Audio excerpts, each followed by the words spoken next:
जी दोस्तों, उज्जवल परिवार फिर हाजिर भाई आप लोगों के बीच में अपनी क्लास लेकर के और शुरू करते हैं आज की क्लास का पहला ही क्वेश्चन चर्चा में है आप लोगों का।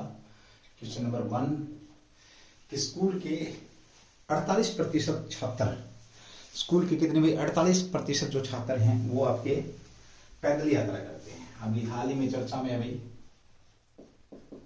हाल ही में चर्चा में रही रिपोर्ट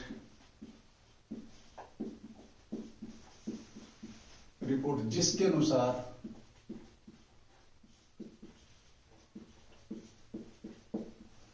जिसके अनुसार 48% कितने भी आपके 48% स्कूली छात्र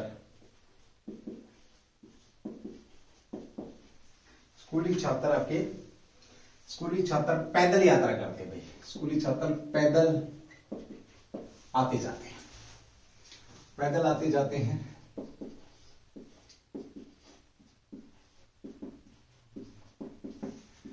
यह रिपोर्ट किसने दी है? यह रिपोर्ट किस मंत्रालय द्वारा दी गई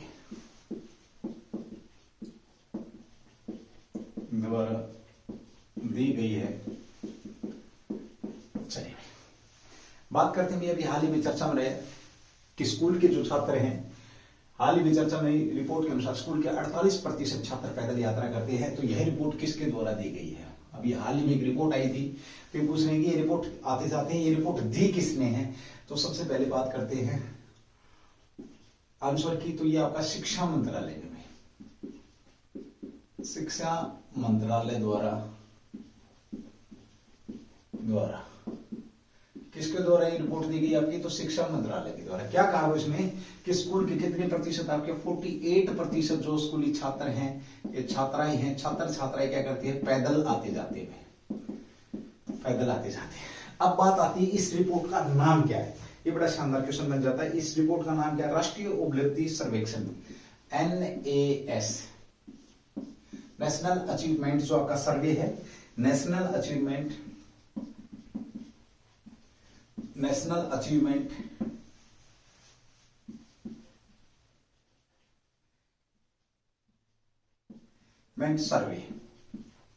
सर्वे के अनुसार 2021 के अनुसार ये रिपोर्ट दी है। ये नेशनल अचीवमेंट सर्वे किया किसने है? या इसको कह सकते हैं आप हिंदी में अगर लिखेंगे तो राष्ट्रीय उपलब्धि सर्वेक्षण में, राष्ट्रीय उपलब्धि सर्वेक्षण। इसी क्वेश्चन को आप लोगों के बीच में इस तरीके से भी पूछ लेगा कि राष्ट्रीय उपलब्धि सर्वेक्षण जो रिपोर्ट है ये किस मंत्रालय के द्वारा दी गई है? तो ये आपके शिक्षा मंत्रालय के द्वारा दी गई है, ध्यान रखेंगे। इसके अंदर सभी प्रकार की, इसकी जो खासियत है, इसके अंदर भी सभी प्रकार के जो स्कूल हैं वो शामिल हैं। दूसरा है, चाहे वो प्राइवेट हो, चाहे एडेड हो, चाहे कैसा भी हो, सभी प्रकार के स्कूल इस सर्वे के अंदर लिए गए हैं। कितने स्कूल इसके अंदर शामिल किए गए हैं? ये बड़ा शानदार क्वेश्चन यहाँ पे बन जाएगा। तो देखिए, NAS ने 2021 में जो सर्वे किया है, इसमें कितने स्कूल टोटल, अगर स्कूलों की बात करें तो 700 ग्रामीण और शहरी दोनों प्रकार के, सभी प्रकार में आ जाएगा, ग्रामीण व शहरी दोनों प्रकार के जो स्कूल हैं आपके 720 जिलों के 1.18 लाख स्कूल इसके अंदर शामिल किए गए भाई इस सर्वेक्षण में। और स्टूडेंटों की बात करें तो विद्यार्थी कितने इसके अंदर शामिल किए गए हैं? विद्यार्थियों की अगर हम बात करते हैं तो आपके 34 लाख छात्रों ने भाग लिया। कितने छात्रों ने? 34 लाख छात्रों ने इस सर्वेक्षण में भाग लिया।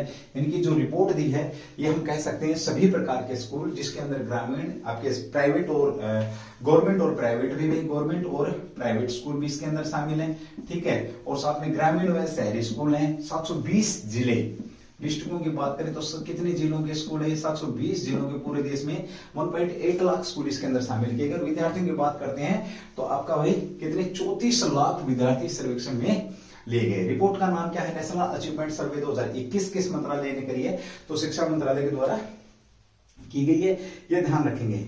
ठीक है। स्कूल शिक्षा और साक्षरता विभाग ने ये सर्वेक्षण किया है। पिछले की बात करें, इससे पहले आयोजन कब किया गया था, तो इसका जो पहले आयोजन, इस रिपोर्ट का पहले, इस सर्वे का नेशनल अचीवमेंट जो सर्वे आपका, ये पहले कब हुआ था, इससे पहले अगर हम बात करें तो ये 2017 के अंदर हुआ था भाई।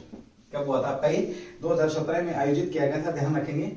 और 2021 में अखिल भारतीय स्तर पर 12 नवंबर 2021 को आयोजित किया गया था, जिसमें स्कूल के सभी, और इसका आयोजन 2021 में कब, नवंबर 2021 में इसका आयोजन किया गया था। रिपोर्ट अब आ रही है जाकर के, ठीक है। चाहे वो आपका प्राइवेट स्कूल है, चाहे वो सहायता प्राप्त है गवर्नमेंट से, चाहे वो गैर सहायता प्राप्त है, सभी प्रकार के स्कूल इसके अंदर शामिल किए गए। तो इसमें ये रिपोर्ट में कहा गया है, ये आपके बीच में भाई 48%, जिसमें से 9% क्या करते हैं इसके अंदर भाई, 9% स्कूल वाहनों का प्रयोग करते हैं, 9% स्कूल वाहनों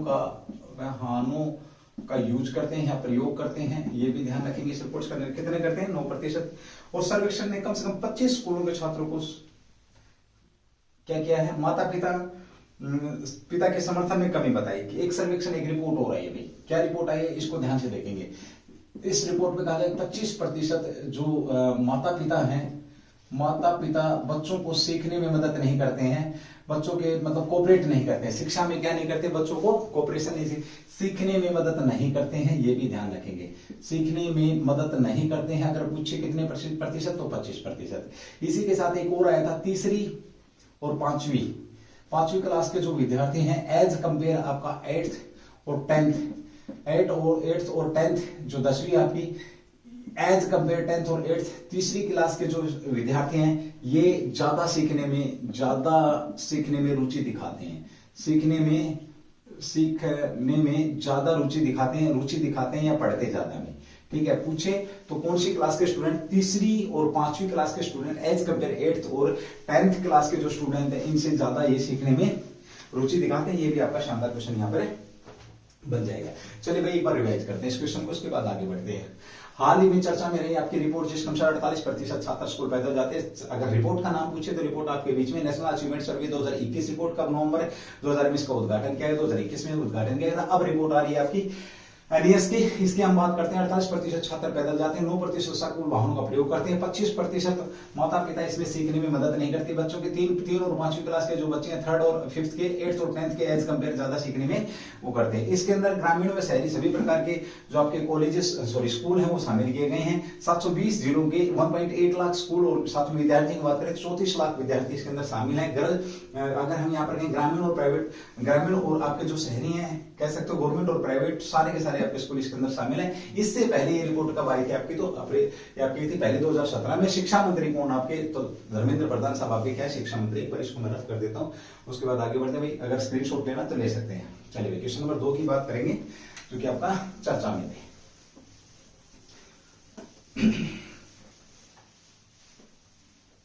ये भाई क्लास को पूरी देखा करो, जो लोग आते हैं देखने के लिए उस क्लास को देखा करो भाई, ठीक है। आपके लिए भी ठीक रहेगी, मेरे लिए भी ये बात ठीक रहेगी, क्लास को देखा करो भाई, ठीक है। चलिए कल की क्लास नहीं हो पाई थी भाई, कुछ इश्यूज के कारण थे, चलो कोई बात नहीं। अभी हाल ही में कुलपति को लेकर के कुलपति की नियुक्ति को लेकर के चर्चा बनी हुई है। उसका संबंध किस राज्य से है? कुलपति विश्वविद्यालय के कुलपति विश्वविद्यालय, चलो इस तरीके से लिखेंगे इसको, विश्वविद्यालय के कुलपति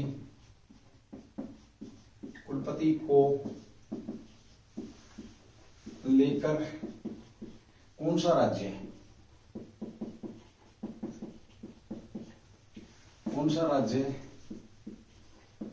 चर्चा में है?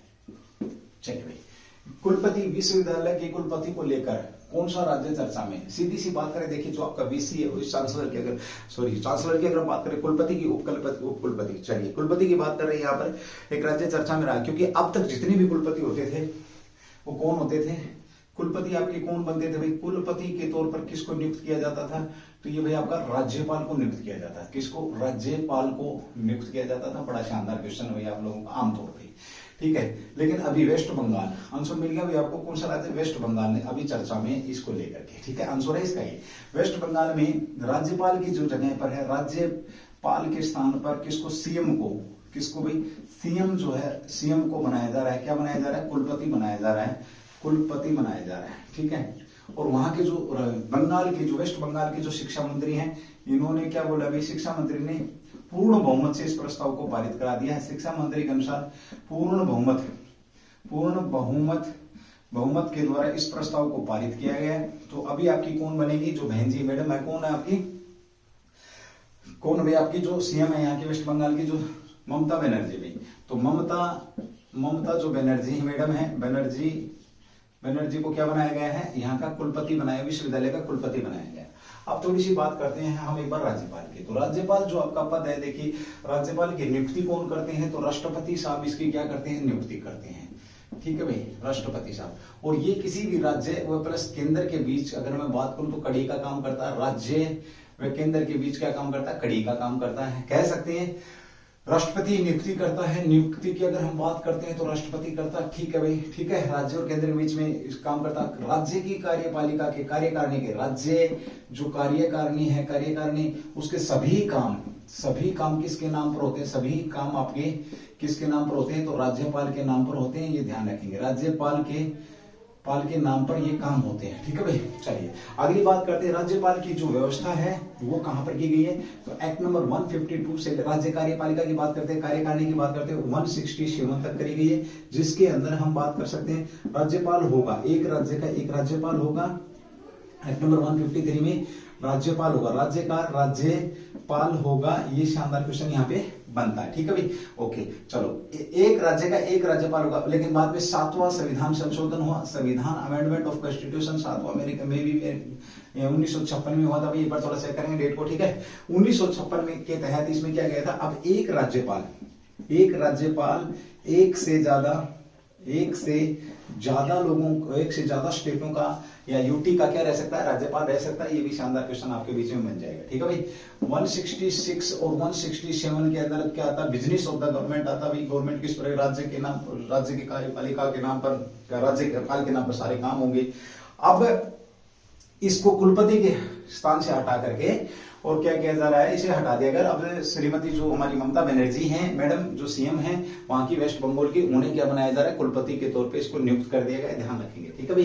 ये राज्यपाल था, राज्यपाल केंद्र के एजेंट के तौर पे काम करता है। कार्यकाल की बात करें तो राष्ट्रपति प्रसाद पर्यंत तक बनता है। संविधान के अंदर इसकी व्याख्या कहां पर है, तो 152 में राज्य की परिभाषा, 153 में राज्यपाल क्यों दिया गया है, राज्यपाल के बारे में दिया गया, उसकी शक्तियों के बारे में दिया गया है। चलिए भाई, उसके बाद बात करते हैं जो कि आपका चर्चा में थोड़ा सा आया है, तो यहाँ राज्य मंत्रिमंडल सर्वसम्मति से कब भाई, ये 26 मई 2000 को ममता बनर्जी को 26 मई कब भाई, ये सारी चीज ममता बनर्जी को 26 मई 2022 को इनको बना दिया, प्रस्ताव पारित कर दिया गया है, ध्यान रखेंगे, ठीक है, ओके। राज्य संचालित विश्वविद्यालयों के कुलपति रहेंगे, राज्य संचालित, ये जरूर लिख लेंगे आप, राज्य संचालित जो आपके विश्वविद्यालय हैं, यानी कि जो वेस्ट बंगाल के जो विश्वविद्यालय हैं उनके आपके कुलपति अब ये मैडम बन जाएंगे, ठीक है, निर्णय ले लिया गया है भाई।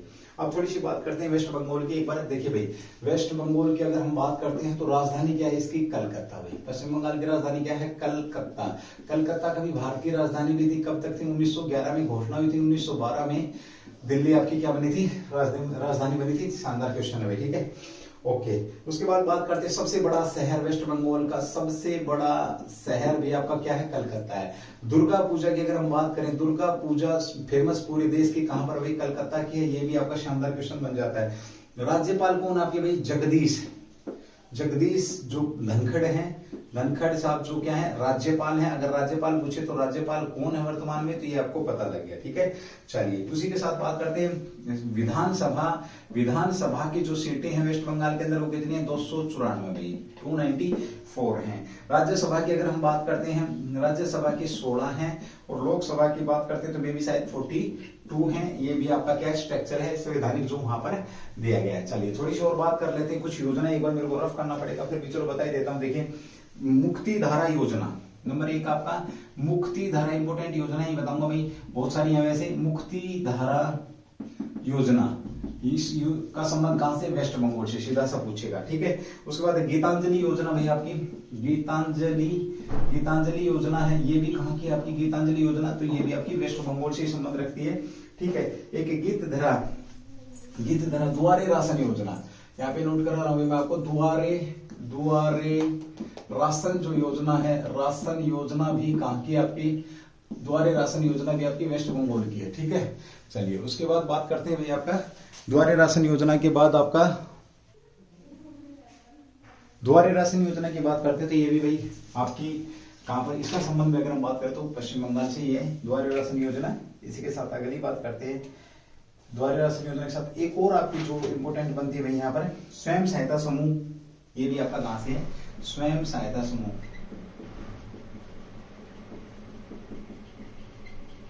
स्वयं सहायता समूह योजना भी आपकी कहां की, यहीं की है। चलिए भाई, ये था आपका क्या बड़ा शानदार क्वेश्चन था कि कुलपति को लेकर के, राज्य कुलपति को लेकर के प्रस्ताव पारित किया गया राज्यपाल की जगह पर। अब कौन आपकी ममता बनर्जी रहेंगी वेस्ट बंगाल के अंदर, ये भी सारी चीजें आपके बीच में शानदार क्वेश्चन रहेगा आपका। भाई देखिए भाई, हमारा उज्जवल परिवार आप लोगों के बीच में हर रोज क्लास लेके आ रहा है। किसी दिन कुछ इश्यूज होने के कारण भाई आपको पता भी है, गांव से क्लास चल रही है तो आपको पता है किसी दिन लाइट का इशू हो जाता है, मौसम ऐसा ही रहता है, तो हम क्लास दे रहे हैं आपको, लगातार क्लास आपके बीच में आ रही है हमारी। तकरीबन अगर कोई नया बच्चा क्लास देख रहा है तो तकरीबन मैं ये बात करूं कि 1 जनवरी से लेकर के कंटिन्यू क्लासें। अगर किसी बच्चे ने 2022 का अगर करंट तैयार करना है 2022 का, और जो स्टैटिक जीके, मैं ये बोलता हूँ, मैं ये कहूँ कि अगर आप सारे छोड़ करके, इसमें कोई अतिशोक्ति नहीं होगी कि आप उज्जवल परिवार से जुड़ेंगे। जैसे आप उज्जवल परिवार से जुड़ेंगे आप देखेंगे 2, 4, 5, 7 क्लासें, आपको पता लग जाएगा कि जगह जगह देखने की, भटकने की जरूरत नहीं है आपको। ये मेरा वादा आप लोगों से भाई है, बिल्कुल देसी तरीका है, बिल्कुल सिंपल, उसके साथ हम आप लोगों के बीच में रहते हैं, चाहे जैसे भी हो। बट मेरा एक टारगेट रहता है कि अच्छा कंटेंट आप लोगों तक पहुंचे, तो उसमें हम अपनी तरफ से पूरी कोशिश करते हैं। तो क्लास तकरीबन 140 के आसपास हो चुकी है। तो जिस भी भाई ने, मैं क्योंकि जो आगे आपका पेपर होने वाला कम से कम 6 महीने का करंट आप लोगों से मांगा जाएगा, 6 महीने का करंट है तो कंटिन्यू चलेगा। फॉर एग्जांपल अगर हम हेड कांस्टेबल दिल्ली पुलिस के लिए लेते हैं, उसके बाद एसएससी वगैरह हरियाणा का भी आपका जैसे बहुत सारे एग्जाम्स बाकी हैं, तो हर में कंटेंट जो आपका जो करंट कंटेंट है वो ज्यादा कुछ आजकल ट्रेडिशन में आ रहा है, तो आप जरूर एक बार उसको चेक करेंगे। चलिए भाई आगे बात करते हैं, एक बार मैं इसको रफ करता हूँ, फिर तीसरे क्वेश्चन के ऊपर आते हैं जिसकी बात करेंगे। चलिए क्वेश्चन नंबर 3 आपका जो कि चर्चा में है,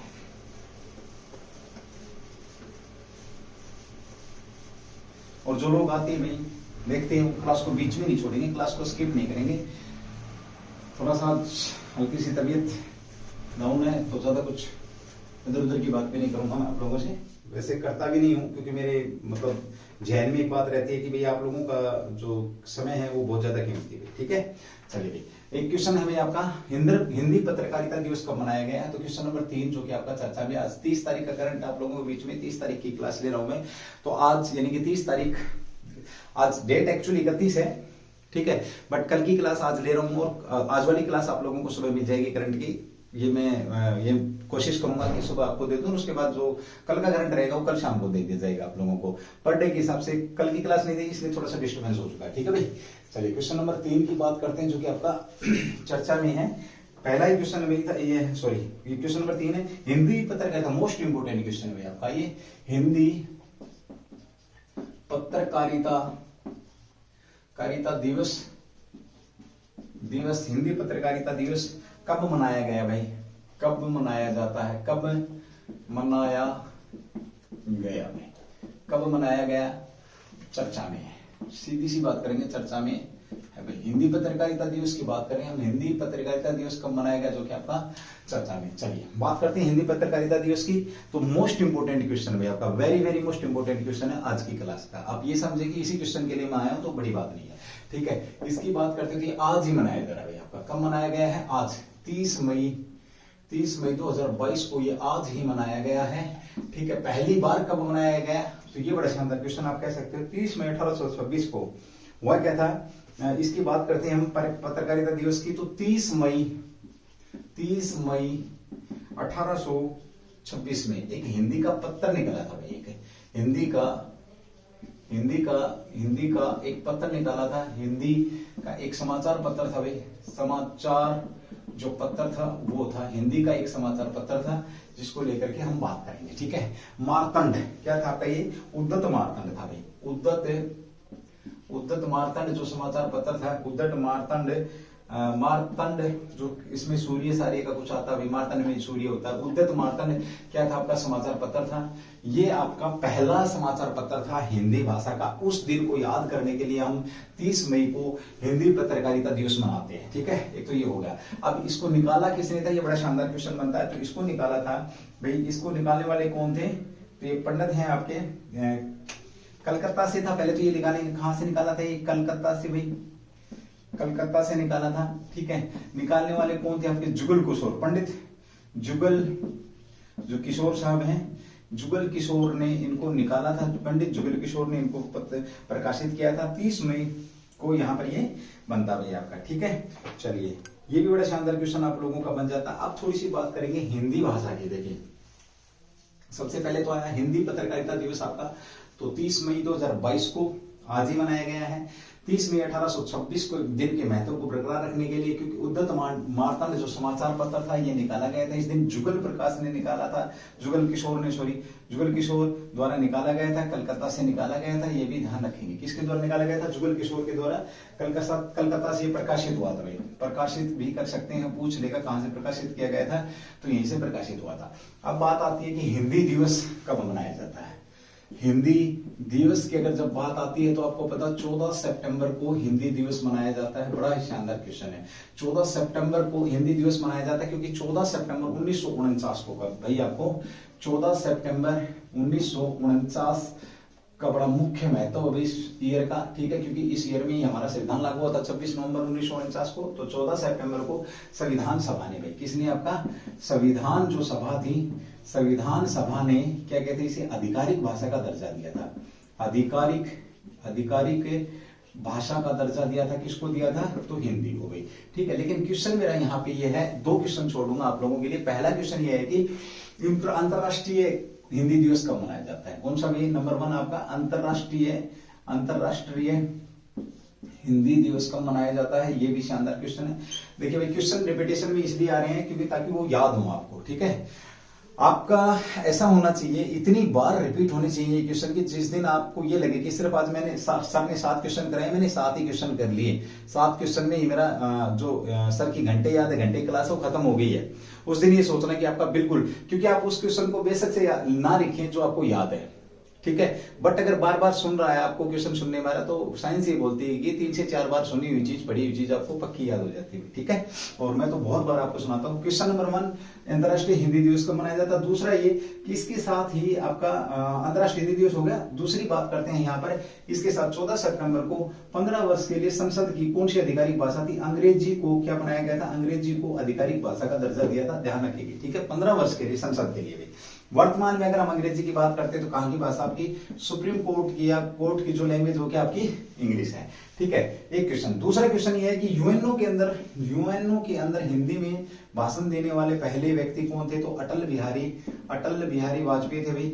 बिहारी जो वाजपेयी थे, यूएनओ के अंदर, यूनाइटेड नेशन ऑर्गेनाइजेशन, जिसकी स्थापना 24 अक्टूबर 1945 कब हुई थी। इसकी स्थापना की बात करें तो 24 अक्टूबर 1945 को इसकी स्थापना हुई थी। ध्यान रखेंगे, ठीक है। इसमें अटल बिहारी वाजपेयी ने क्या दिया था, हिंदी में भाषण दिया था। ध्यान रखेंगे, हिंदी में भाषण देने वाले व्यक्ति थे, ठीक है। एक शिकागो सम्मेलन के अंदर हमारे स्वामी विवेकानंद साहब भी गए थे, जिन्होंने हिंदी में भाषण दिया था। हिंदी में और किसने भाषण दिया, शिकागो के जो भाषण शुरू हुआ था हिंदी के शब्दों से शुरू हुआ था। याद रखेंगे, हिंदी को क्या माना गया, देवनागरी, हिंदी की जो लिपि है, लिपि की अगर हम बात करते हैं तो लिपि कौन सी लिपि है, देवनागरी लिपि होगी। देवनागरी आधिकारिक भाषा या राजकीय भाषा की कौन, नागरी लिपि के अंदर लिखी जाएगी। ये भी ध्यान रखेंगे आप हिंदी का, ठीक है। लेते हैं यानी हिंदी को हिंदी भाषाओं से संबंधित अनुसूची कौन सी आपकी, तो भाषाओं से संबंधित अनुसूची भाई मैं एक बार यहाँ पर करता हूँ, थोड़ा सा देखिए। भाषाओं से संबंधित 8वीं अनुसूची, मेरे ख्याल में 8वीं भाषा से संबंधित अनुसूची कौन सी है, इसको चेक करेंगे। कितनी भाषाएं, इसको इस तरीके से देखिए, कितनी भाषाएं जोड़ी गई हैं आपकी, वर्तमान में 22 जोड़ी गई हैं, 22 भाषाएं भाई, ठीक है। वर्तमान में 22 कितनी भाषाएं थी अनुसूची के अंदर, 14 भाषाएं जोड़ी गई थी। 15वीं भाषा आपकी कौन सी थी, तो सिंधी भाषा को जोड़ा गया था। किसको जोड़ा गया था, सिंधी भाषा को अनुसूची के अंदर जोड़ा गया था। ये भी शानदार क्वेश्चन आप लोगों का बन जाता। वर्तमान में 22 भाषाएं हैं। ठीक है भाई, ये था आपका क्या हिंदी पत्रकारिता दिवस और इंपोर्टेंट क्वेश्चन भाई आपका भाषा का बड़ा महत्व होता है, याद रखेंगे। अभी हाल ही में एक चर्चा में था कि भाई जो स्कूलों के अंदर जो शिक्षा दी जाएगी ना वो लोकल लैंग्वेज में, ताकि बच्चे ज्यादा से ज्यादा उसको पढ़ सकें और समझ में आ सके। चलिए भाई बात करते हैं अगले क्वेश्चन की। एक बार इसका आप स्क्रीनशॉट लेंगे या भाई जैसे भी आपने नोट किया है तो अच्छा है। ठीक है, चलिए अगली बात करते हैं। एक बार चर्चा में रहा भाई आपका, जिसके ऊपर हम अभी बात करेंगे क्वेश्चन नंबर 4 भाई।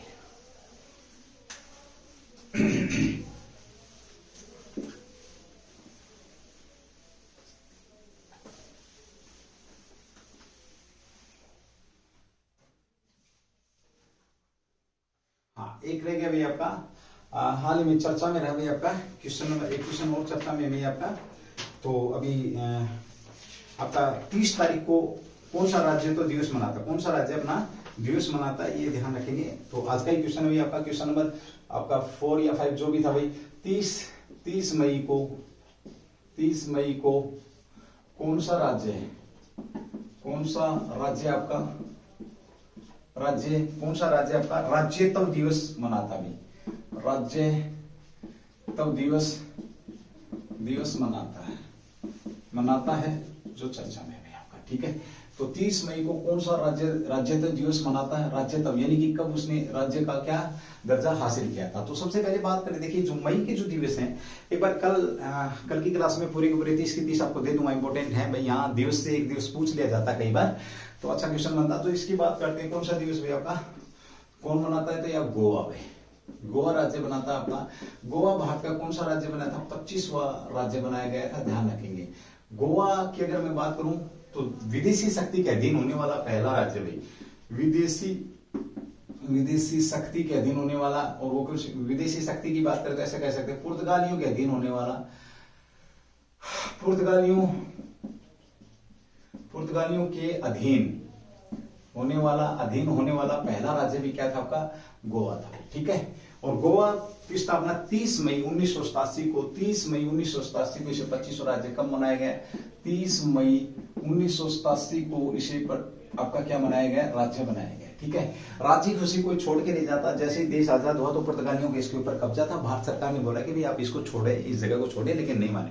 ऑपरेशन विजय किया गया और पुर्तगालियों से इसे लिया गया। दीव दमन को इसके साथ अटैच किया गया, बाद में दीव दमन को केंद्र शासित प्रदेश का दर्जा दिया गया। ये शानदार क्वेश्चन आप लोगों का यहाँ पर बनता है। चलिए बात करते हैं 15 अगस्त 1947 के बाद पुर्तगालियों को क्षेत्र का अनुरोध किया था। कब, 15 अगस्त 1947 के बाद भारतवासियों ने इसके लिए काम किया। किसके अधीन था ये, तो पुर्तगालियों के अधीन था। ये तो ये चीज सबसे पहले कब्जे में भी यही था और सबसे बाद में छूटने वाला भी आपका राज्य कौन सा था, गोवा ही था। ये शानदार क्वेश्चन यहाँ पर आपका रहेगा भाई। गोवा को भारत की मुख्य भूमि के साथ किससे, 1961 में, ये बड़ा शानदार क्वेश्चन है। 1961 में गोवा को भारत की मुख्य भूमि के साथ जोड़ा गया। भारत की मुख्य भूमि के साथ जोड़ा गया, ये याद रखेंगे, भूमि के साथ जोड़ा गया भाई। ठीक है, ओके। साथ में हम यहाँ पर एक बात और करते हैं भाई। ठीक है, इसके साथ और किसको जोड़ा गया था, तो दीव दमन को इसके साथ जोड़ा गया था। साथ में क्या लिया गया था इसके साथ, दमन व दीव द्वीपों को, दमन व दीव जो द्वीप थे इनको भी जोड़ा गया था। द्वीपों को जोड़ा गया। ये शानदार क्वेश्चन आपका यहाँ पर बनता है। ठीक है, चलिए अगली बात करते हैं यहाँ पर कि भाई इसको किसके तहत जोड़ा गया था, तो ऑपरेशन आपका जो कौन था, ऑपरेशन विजय के तहत इसको जोड़ा गया था। ऑपरेशन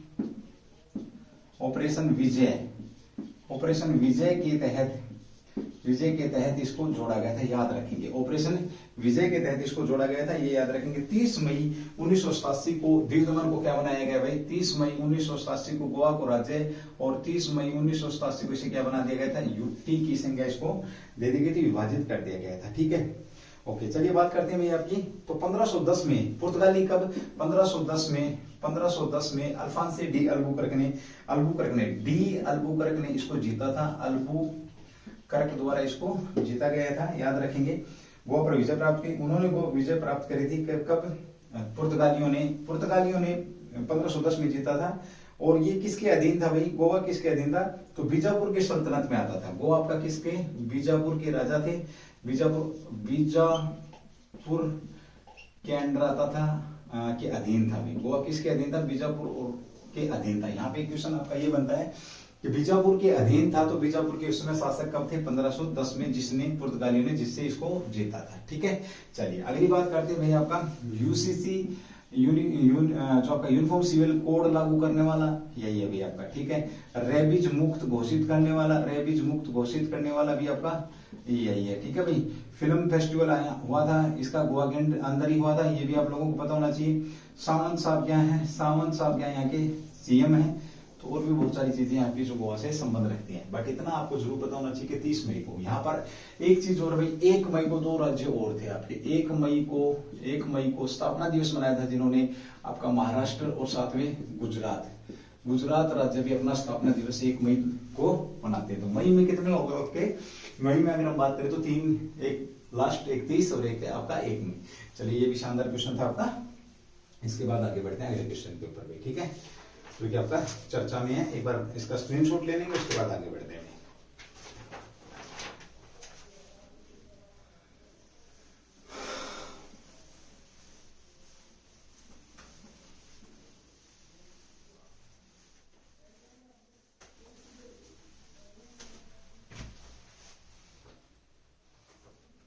भारत का विदेशी मुद्रा भंडार, क्वेश्चन नंबर 5 भाई। भारत का विदेशी मुद्रा भंडारण चर्चा में है। अब हुआ क्या है, विदेशी मुद्रा भंडार भाई, जो कि देश में पूरी दुनिया के अंदर महंगाई वगैरह बढ़ रही है और भी बहुत सारी चीजें हो रही हैं, उन सब चीजों को लेकर के विदेशी मुद्रा भंडार भारत का लगातार गिरता जा रहा था। भारत का विदेशी मुद्रा भंडार क्या हो रहा था? गिर रहा था। लेकिन अब चर्चा में है क्योंकि थोड़ा सा बढ़ा है कुछ पे। ठीक है, तो 20 मई को जो सप्ताह समाप्त हुआ, 20 मई 2022 को जो सप्ताह समाप्त हुआ, उसके अनुसार आपका विदेशी मुद्रा भंडार बढ़ोतरी के साथ कितना बढ़ा भाई? आपका 4.23। तो विदेशी जो मुद्रा भंडार बढ़ा, विदेशी मुद्रा पूछ लेगा किस महीने में, काफी दिन बाद बढ़ रहा भाई आपका विदेशी मुद्रा भंडारण की अगर हम बात करें तो कितना बढ़ा आपका? 4.230 बिलियन डॉलर भाई, बिलियन जो डॉलर है आपका ये बढ़ा है। ठीक है, और इसके साथ कितना हो गया आपका? ये 597.51 जो अरब डॉलर तक पहुंच गया है। अरब डॉलर आपका ये विदेशी मुद्रा भंडार बन चुका है। देखिए, जिस देश के पास जितना ज्यादा विदेशी मुद्रा भंडार होगा, उस देश की आर्थिक जो व्यवस्था रहेगी वो उतनी ही बढ़िया रहने वाली है। तो ये भी आप लोगों के बीच में क्वेश्चन बन जाएगा, ध्यान रखेंगे। ठीक है, ओके। विदेशी मुद्रा भंडार में भारत कौन से नंबर पर है आपका? भारत अब वर्तमान में बात करें तो 4थे नंबर पर है आपका। तो पहले नंबर पर बात करें तो कौन? पहले नंबर पर चीन है भाई आपका। तो पहले नंबर पर आपका कौन है? चीन है। और अभी बढ़ोतरी दर्ज कितनी करी गई है? तो आपका 4.230 बिलियन बढ़ोतरी दर्ज। काफी दिन बाद ये सुनने को मिला है कि विदेशी मुद्रा भंडार आपका क्या हुआ है? बढ़ा है। ठीक है, चलिए अगले क्वेश्चन की बात करते हैं। एक बार मैं इसको थोड़ा सा रफ कर देता हूँ, इतना ही बात करेंगे। थोड़ा सा ना ज्यादा कुछ आज बोलने में थोड़ा सा दिक्कत सी है, बट फिर भी जैसे तैसे करके भाई क्लास तो देनी है, कर्म तो करनी है, कर्म से ही सब कुछ होना है। तो अगले क्वेश्चन की बात करते हैं, क्वेश्चन नंबर 6 जो कि आपका चर्चा में है भाई। अंतरराष्ट्रीय एवरेस्ट दिवस कब मनाया जाता है? एक आया था आपका क्वेश्चन, अंतरराष्ट्रीय एवरेस्ट दिवस चर्चा में है,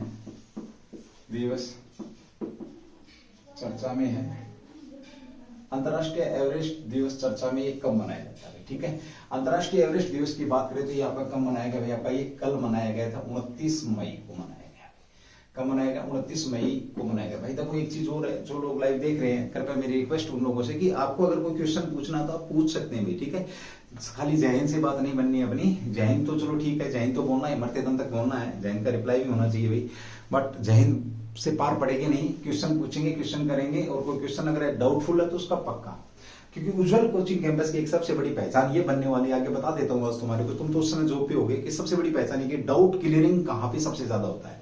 डाउट क्लियरिंग का काम सबसे ज्यादा उज्जवल कोचिंग कैंपस, किसी भी प्लेटफॉर्म पे चले जाना, अगर हमसे बेटर है आपका डाउट क्लियरिंग कर दे कोई, तो फिर बताना कि सर हाँ वहां उस फलानी जगह में डाउट क्लियर करे जाते हैं आपसे बेटर है। तो हम कोशिश करेंगे और सुधार करने की, बट मैं सेटिस्फाई हूं अपनी इस चीज को लेकर के कि हम डाउट क्लियर करने में बड़ा माहिर है मेरा स्टाफ, और बहुत चुन करके एक व्यक्ति जो उज्जवल परिवार के साथ जुड़ा हुआ है, बहुत बेहतरीन, खास करके उसमें आप भी शामिल हैं। जो स्टूडेंट है, उस स्टूडेंटों को भी मैं मतलब ये मानता हूँ कि जो आकोदा स्टैंड के ऊपर हैं, जो महेंद्रगढ़ स्टैंड में हमारे पास हैं, महेंद्रगढ़ में हमारे साथ हैं, हमारे साथ केवल वही बच्चे जुड़ते हैं जिन्होंने सफलता का स्वाद चखना है, जो घूम फिर के आ चुके हैं।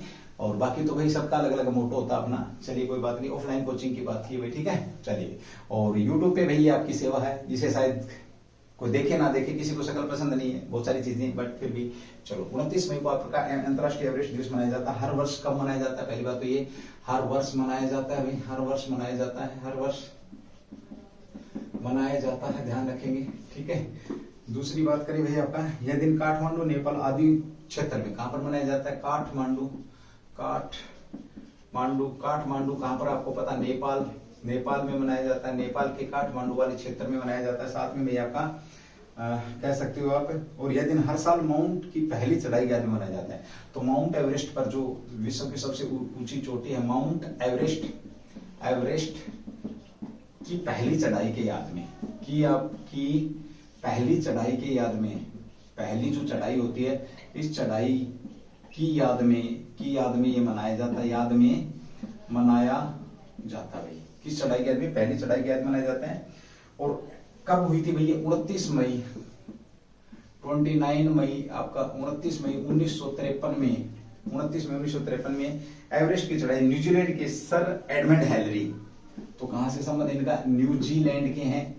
न्यूजीलैंड के जो एक व्यक्ति थे, कौन थे भाई? सर एडमंड हेलरी जो थे, एडमंड हेलरी थे,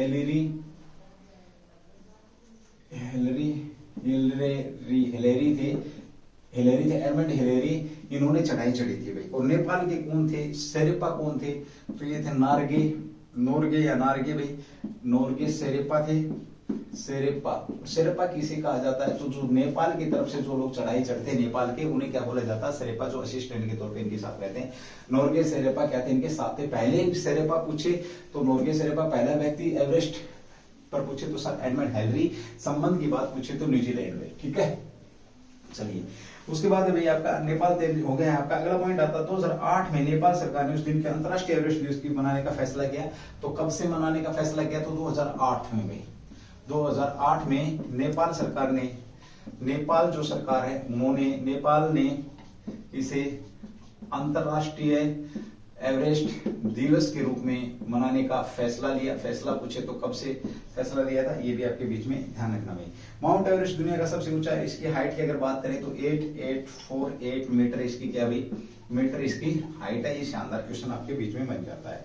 नेपाल में इसे क्या बोला जाता है? सागर माथा भाई, सागर माथा। नेपाल में माउंट एवरेस्ट को क्या बोला जाता है? सागर माथा बोला जाता है, ठीक है। और तिब्बत में चोमोलुंगमा, तिब्बत में क्या बोला जाता है इसे? तिब्बत में इसे क्या बोला जाता है? ये ज्योग्राफी की क्वेश्चन है, बड़ा अच्छा क्वेश्चन है। चोमोलुंगमा इसको बोला जाता है। तिब्बत में चोमोलुंगमा बोला जाता है। सागर माथा कहां पर बोला जाता है? तो ये आपको पता, नेपाल में इसे, नेपाली में इसे, या नेपाल में सागर माथा। 1830 से 1943 तक सर्वे किया था इसका भाई, उसके नाम पे नाम रख दिया गया। 1830 से लेकर के और 43 तक, 1830 से 43 तक सर्वेयर थे आपके, कौन थे जिन्होंने भारत में सर्वे? जनरल सर जॉर्ज एस, ये थे आपके जनरल सर जॉर्ज आपके एवरेस्ट। और इन्हीं के नाम पर, इन्हीं को श्रद्धांजलि देने के लिए इस चोटी का नाम क्या रख दिया गया है? एवरेस्ट, माउंट एवरेस्ट इसका नाम रख दिया गया, जो कि आपका चर्चा का विषय है, ठीक है भाई। चलिए, ये भी शानदार क्वेश्चन था आपका, तो ये पूछे तो ये भी आपका बहुत बेहतरीन क्वेश्चन है, ध्यान रखेंगे इसका, ठीक है। चलिए, आज की जो क्लास आप लोगों की, वो उज्जवल परिवार की तरफ से भाई बताया, थोड़ी तबीयत खराब है, छोटी रहने वाली है, ठीक है। बट फिर भी जब भी अगली क्लास आएगी तो कोशिश करूंगा मैं, मेरा मतलब एक ये मोटो है कि मैं क्वेश्चन जाने नहीं दूंगा आपके सामने से, ये मेरा वादा है, ठीक है। तो जो लोग देख रहे हैं, जो कंटिन्यू बने रहे, क्लास को स्किप प्लीज ना करें, क्योंकि बड़ी मेहनत के साथ किसी भी हर कंडीशन में आप लोगों के पास क्लास पहुंचाते हैं। क्लास को शेयर कर दिया करो भाई थोड़ा सा, ताकि किसी लोगों का भला हो जाए। थैंक यू, जय हिंद, जय भारत, डू द बेस्ट।